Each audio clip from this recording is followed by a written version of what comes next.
Welkom by Eenheid 4, Leeruitkoms 3. Ons sal die fasiliteite ondersoek wat kliënte van aanlyn organisasies verwag. Gebou vertroue en lojaliteit is van kardinale belang vir aanlyn besighede.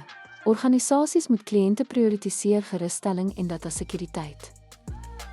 Duidelike privaatheidsverklarings is noodsaaklik. Hulle moet deursigtig en maklik verstaanbaar wees, soos die van SAID.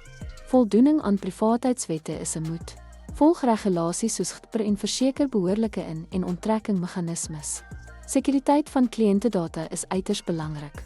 Implementeer sterk enkripsie, firewalls en etiese inbraakpraktyke om te voorkom oortredings. Soek onafhanklike werfsertifisering van betroubare organisasies soos truste en verriesiging om voldoening aan te toon standaarde. Beklemtoon diensgehalte in alle kommunikasie. Dit bou selfvertroue en vertroue in jou handelsmerk. Gebruik webwerfinhoud om kliënte gerus te stel oor sekuriteitsmaatreëls. Amazon is 'n goeie voorbeeld hiervan oefen. Daag jou werfontwerpers uit om intuïtiewe, kliëntgesentreerde ontwerpe te skep wat gebruikerservaring verbeter en positiewe terugvoer aanmoedig.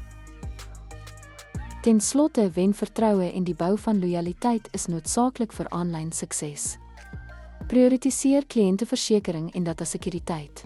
Die nakoming van riglyne en die aanvaarding van toonaangewende ontwerp sal help vestig sterk klanteverhoudings en bevorder handelsmerklojaliteit. Dankie dat jy gekyk het.